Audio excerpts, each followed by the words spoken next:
2021년 새해가 밝았습니다. 하나님의 크신 축복과 은총이 여러분과 함께 하시기를 바랍니다. 새해에는 병원 가지 마시고 통장의 잔고가 날마다 늘어나시고 집안 모두가 두루두루 만사 형통 가와만사성 기쁨과 감사와 찬양만 넘치는 한 해가 되시기를 축복합니다. 새해에도 우리는 하나님을 향한 우리의 충성의 행진을 계속해야 하겠습니다. 하나님께 충성한다는 것이 무엇인가? 저는 충성을 십자가를 진다는 개념으로 이해를 합니다. 여러분, 십자가는 무겁고 고통이 따르고 힘이 들고 괴롭고 피하고 싶어요. 마찬가지로 이 하나님을 향한 충성에도 고통이 따르고 수고해야 하고 괴로움도 있고 때로는 피하고 싶은 순간도 있습니다. 그러나 우리가 지는 이 하나님을 향한 충성의 십자가는, 우리가 하나님께 드리는 이 충성은 세상을 위한 것은 아닙니다. 하늘의 것, 영원한 것을 위한 십자가요 충성입니다. 그러기에 가치가 있습니다. 오늘 요한계시록 성서 본문은 말씀하고 있습니다. 심한 박해를 받아서 정말 하나님을 향한 충성을 거두고 편하고 고통이 없는 그런 세상으로 돌아갈까라고 마음먹는 그런 성도들에게 말씀합니다. 너는 장차 받을 고난을 두려워하지 말라. 마귀가 장차 너희 가운데서 몇 사람을 오게 된 저 시험을 받게 할 것이다. 너희가 10일 동안 환난을 받을 것이다. 그러나 고난에 지지 말고 시험에 포기하지 말고 환난에 넘어가지 말고 죽도록 충성하라. 그리하면 내가 생명의 면류관을 내게 주리라. 우리가 드리는 하나님을 향한 이 충성은 생명의 면류관이 예비된 충성입니다. 자, 그러면 이제 우리가 올 한 해를 섬겨가면서 어떻게 충성할까? 어떻게 십자가를 질까? 하는 문제가 제기됩니다. 오늘 아침 저는 성서에 나타난 대표적인 인물 두세 명을 들어서 우리 충성의 예표로 삼고자 합니다. 첫째로 우리 새해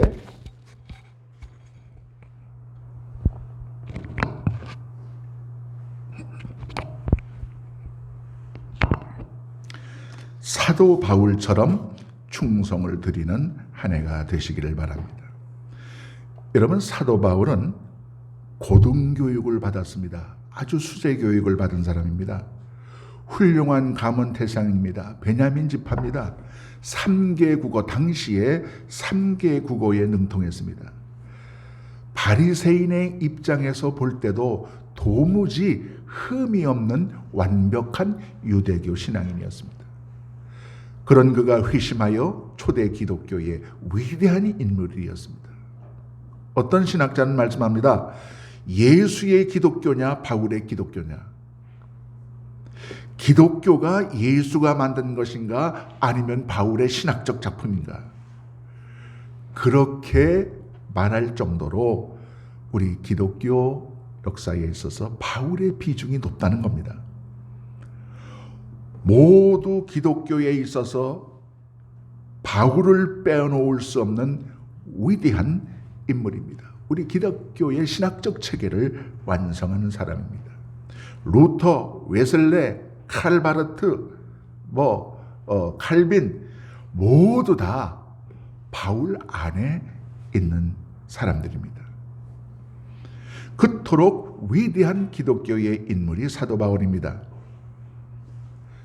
기독교에 큰 공로를 끼친 사도 바울, 그는 바로 위대한 충성의 사람이었습니다. 그는 어떻게 충성을 주님께 드렸습니까? 에베소서 3장 8절은 말씀합니다. 모든 성도 중에 지극히 작은 자보다 더 작은 나에게 이 은혜를 주신 것은 부족한 나에게 이 직분 맡기신 그 감격 하나로 죽을 때까지 충성한 것입니다. 저는 이것을 바울의 겸손한 충성이라고 이름을 붙입니다. 성도 여러분, 여러분을 믿으시기에 하나님은 직분을 맡기시고 사명을 맡기셨습니다. 부족함 투성이이지만은 그래도 나 같은 사람밖에는 믿을 사람이 없기 때문에 우리에게 각자의 사명을 맡기셨습니다. 그래서 나를 집사로 부르고 목사로 부르고 사모로 부르고 전도사로 부르신 겁니다. 나를 믿고 나의 충성을 의심하지 않고 사명을 맡기신 그 주님을 우리가 실망시켜 드려서는 아니 됩니다. 최선을 다해서 주님의 뜻을 따르는 새로운 한 해가 되어야 하겠습니다. 여러분, 바울의 충성은 다른 것이 아닙니다. 부족하고 못났는데 나를 믿으시기 때문에 직분 맡기셨는데 내 어찌 주님을 실망시켜 드리랴. 지극히 작은 나 같은 자에게 은혜를 주시는 하나님을 내가 어찌 배신하랴. 바로 그런 겸손한 충성입니다. 여러분, 충성에도 겸손한 충성이 있고 교만한 충성이 있습니다. 바울의 충성이 바로 겸손한 충성입니다. 세속적으로 인간적으로 내세울 것이 많고 자랑할 것이 많지만 그럼에도 불구하고 하나님 앞에서 나는 아무것도 아닙니다. 부족합니다. 연약합니다. 그러면서 주님을 섬기는 이것이 겸손한 충성입니다. 반면에 교만한 충성도 있어요. 때로는 큰 일을 하기도 합니다.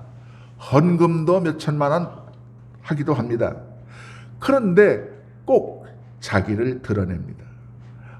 내가 사회적 지위가 얼만데, 내가 드리는 연간 헌금액이 얼만데, 그러면서 교회에서 자신의 우월적 지위를 인정받으려고 합니다. 적어도 충성하려면, 헌신하려면 나 정도는 해야지. 그런 마음이 바로 교만한 충성입니다. 하지만 사도 바울에게는 그런 것이 없었습니다.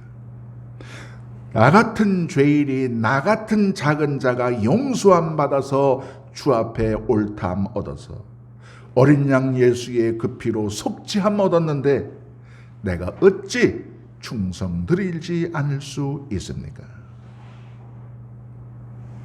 이런 마음으로 드린 것이 사도 바울의 겸손한 충성이었습니다.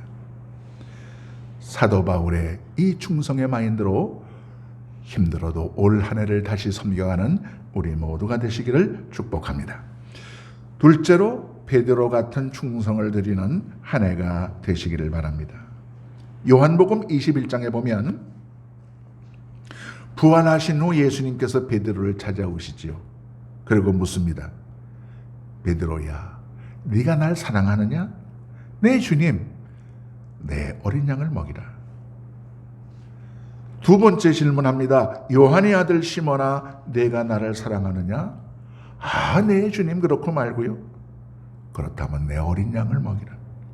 세 번째 또 물으십니다. 요한의 아들 시몬아, 내가 나를 사랑하느냐? 이번에는 베드로가 의아해서, 아니 예수님, 왜 그렇게 똑같이 세 번씩 질문하십니까? 내가 주님 사랑하는 걸 주님께서 아시지 않습니까? 그렇다면 내 양을 먹이라.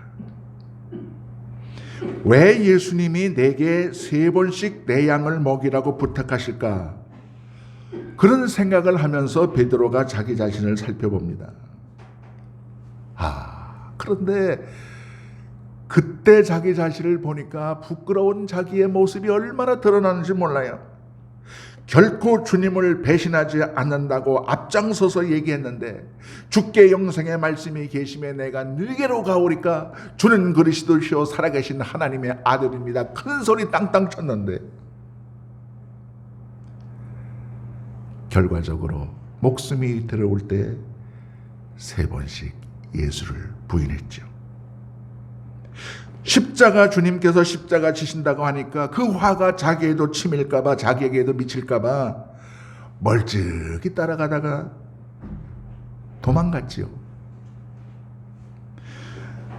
아무리 베드로가 자기 자신을 돌아다 봐도 이 도대체 주님 앞에 이 체면이 안 섭니다. 면목이 설질 않습니다. 그런데도 그 예수님께서 베드로에게 내 양을 치라. 여기 저나 임목사나 우리 전도사님 목회자들 부족한 거 많지요. 모자란 거 많지요. 그럼에도 불구하고 주님께서 우리를 찾아오셔서 내가 날 사랑하느냐? 내 양을 쳐라. 베드로가 아무리 생각해도 날 찾아오셔서 내 양을 먹이라고 부탁하실 이유가 없는 겁니다. 그런데 돌이켜 생각하니 부족하고 못났어도 그래도 베드로가 제자라고 생각하고 나밖에 일을 맡길 사람이 없어서 찾아오신 예수님의 심정을 이해하게 된 거예요. 당신밖에 없는데, 너밖에 없어서 내가 이 사명을 맡기러 왔는데, 그런 생각을 하니까 베드로가 거절할 수 없는 거예요. 그래서 전설에 의하면 거꾸로 매달려 십자가 졌다는 거 아닙니까? 여러분, 이 세상 훌륭하고 잘난 사람들이 얼마나 많습니까? 그러나 이 일, 하늘의 일, 복음의 사역은 그들에게 맡길 수 없어서 주님께서 내게 맡기려고 찾아오신 겁니다. 부족하고 못났어도 나를 믿기에 집사를 시키시고 목사를 시키시는 겁니다. 바로 그런 마음으로 나밖에 없어 찾아오신 주님을 실망시켜 드릴 수 없다는 마음 하나로 우리가 주님께 충성해야 합니다. 여러분, 우리 새길교회 연약하고 작아요. 코로나 사태로 또 못 오는 분들도 있고 부족해요. 그러나 이 재단 섬길 수 있는 분들이 여러분밖에 없기 때문에 주님께서 여러분을 이 자리에 부르셨습니다. 베드로는 예수님을 배반했지만 예수님은 베드로를 배반하지 않았습니다. 우리가 때때로 주님을 배반할지 몰라도 주님은 우리를 배반하지 않습니다. 그런 주님께 어찌 우리가 충성을 드리지 않을 수 있겠습니까? 나밖에 없어 이 직분 맡기시는 주님께 우리도 베드로처럼 충성하는 한 해가 되시기를 축복합니다. 세 번째로 옥합을 깨뜨린 여인의 충성을 드리는 한 해가 되었으면 좋겠어요.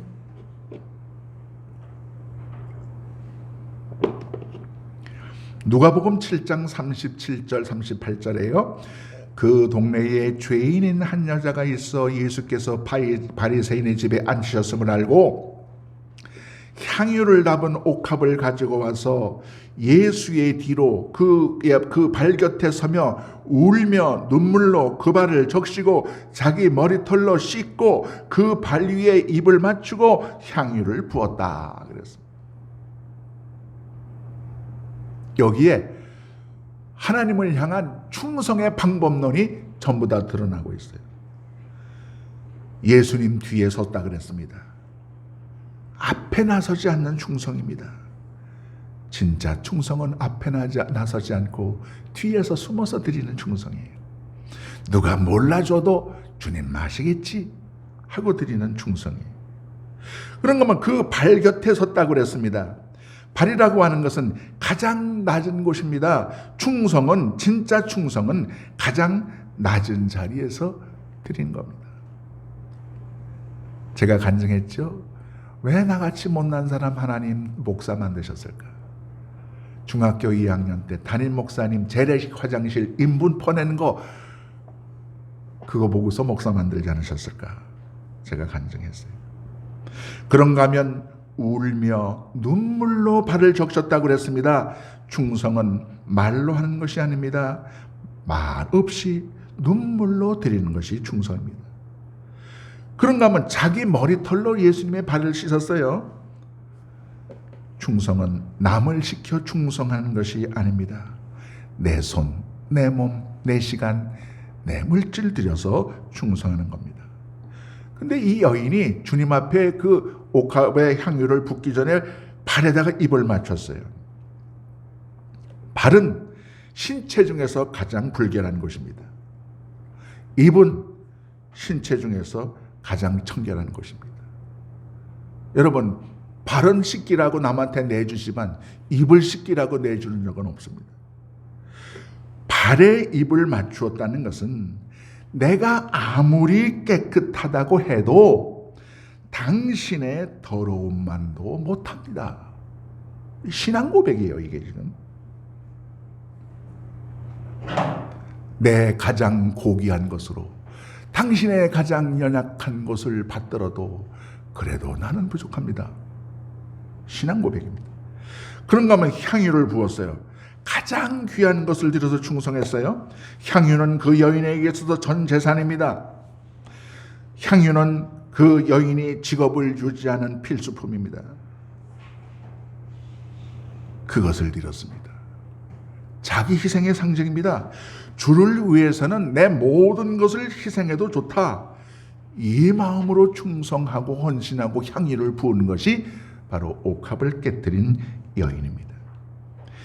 이 여인의 충성을 보시고 주님께서 뭐라고 말씀하십니까? 내가 진실로 너희에게 이르노니 온 천하에 어디서든지 이 복음이 전파되는 곳에서는 이 여자가 행한 일도 말하여 그를 기억하리라. 여러분, 향유가 비싸기 때문이 아닙니다. 그 속에 숨어있는 여인의 충성과 헌신의 마음이 귀하기 때문에 복음이 전파되는 곳곳마다 이 여인의 행위가 기억되리라고 주님 축복하신 겁니다. 옥합을 깨뜨리는 여인의 겸손한 충성으로 내 머리털로 주님의 발을 씻긴다는 그 겸허한 마음으로 올 한 해 주님을 섬겨가는 저와 여러분 되시기를 축복합니다. 마지막으로 예수님처럼 충성을 드리는 한 해가 되었으면 좋겠습니다. 여러분, 예수님의 충성은 어떤 충성입니까? 인류를 위해서 십자가를 지고서 죽어라. 인류를 위해서 십자가 지고 죽어라. 네, 아멘. 그런 충성입니다. 내 뜻대로 마옵시고 아버지의 뜻대로 하옵소서. 충성은 주인의 뜻을 묻는 거예요.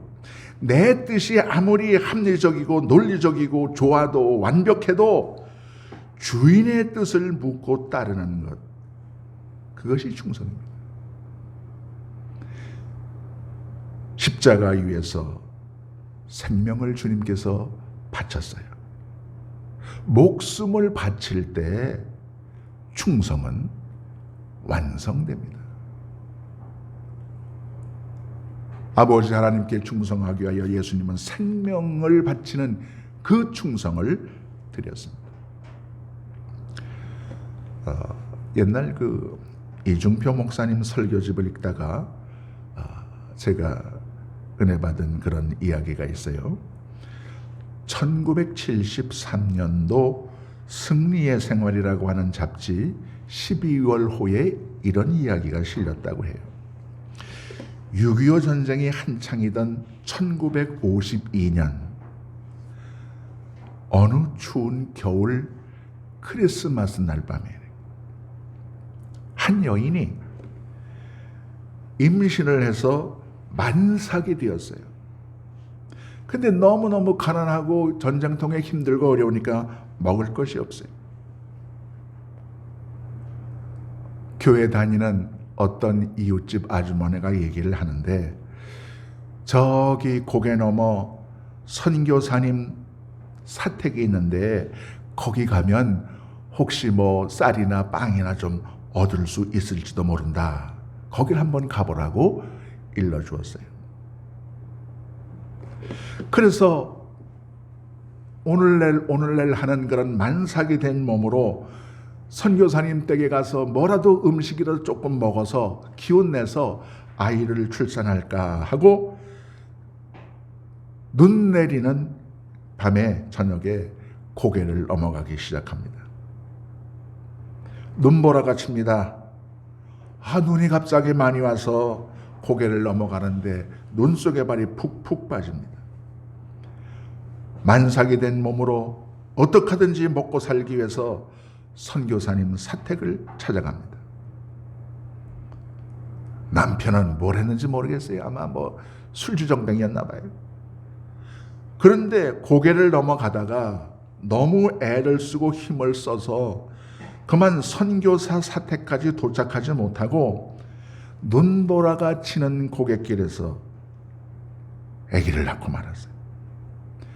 바람은 불고 눈은 쌓여서 내리고 아기를 출산했는데 가지도 못하고 오지도 못하고 출산한 엄마가 눈보라 치는 그 고갯길에서 할 수 있는 게 뭐가 있겠어요?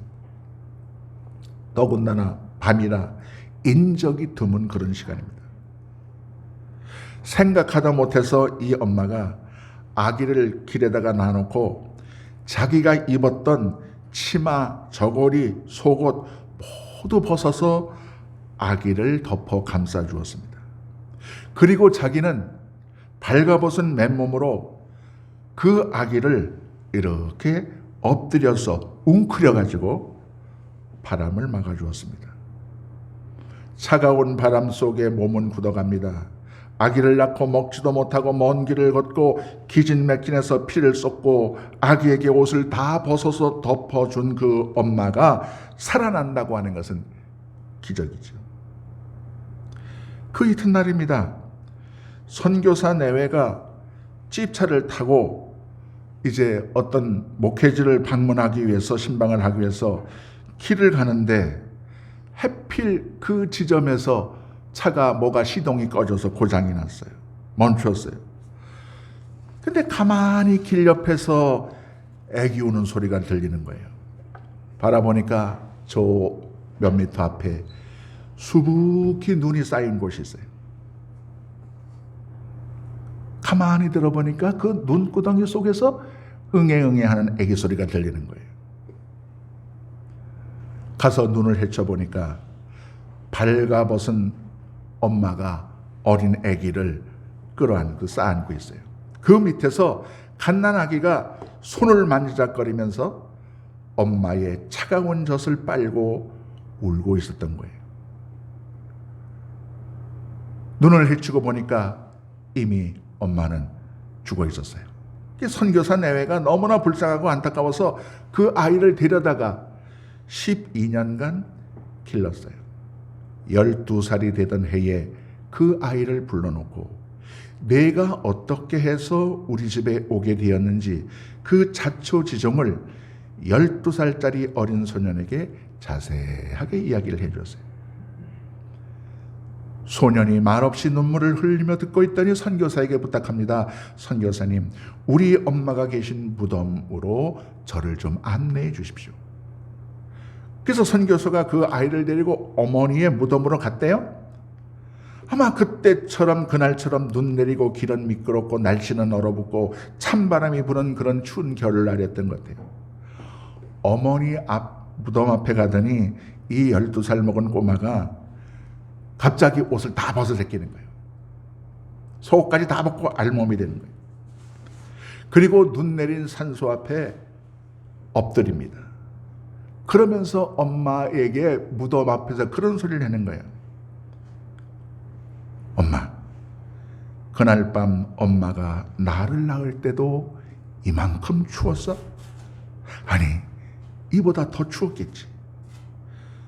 어머니의 산소를 붙들고 한없이 눈물을 흘리는 소년의 흐느낌이 그 고개에 메아리쳐 울려갔더라. 그런 얘기입니다. 자, 어린아이를 살리려고 엄마는 자기의 생명을 바쳐요. 그런데 예수님은 저와 여러분을 살리려고 당신의 생명을 십자가에서 바치십니다. 우리가 그 주님에게 무엇으로 충성하겠습니까? 우리의 생명, 우리의 목숨을 바치는 그 일 외에 다른 무슨 충성의 방법이 있겠습니까?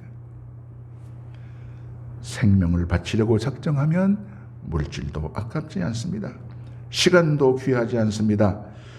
눈 속에서 자신은 얼어 죽어가면서 어린 핏덩이 자식을 살린 그 엄마에게 그 자식이 물질 드린다고 보답이 되겠습니까?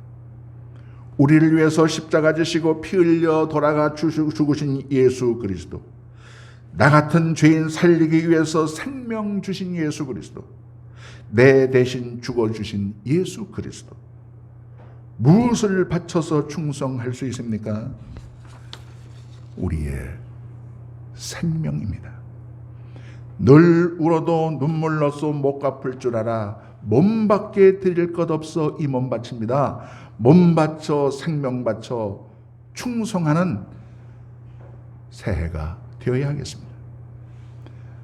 하나님은 우리 모두에게 새해에 다시 한번 충성의 사명을 맡겨주십니다. 우리 주님은 그래도 여러분밖에 없어서 이재단 섬기라고 약한 교회 불러주셨습니다. 바울처럼, 베드로처럼, 옥합을 깨뜨린 여인처럼, 그리고 예수님처럼 그렇게 우리 하나님께 충성을 드립시다. 하나님께서 반드시 생명의 면류관으로 갚아주십니다. 죽도록 충성하라. 그리하면 내가 생명의 면류관을 내게 주리라. 아멘. 기도하십시오.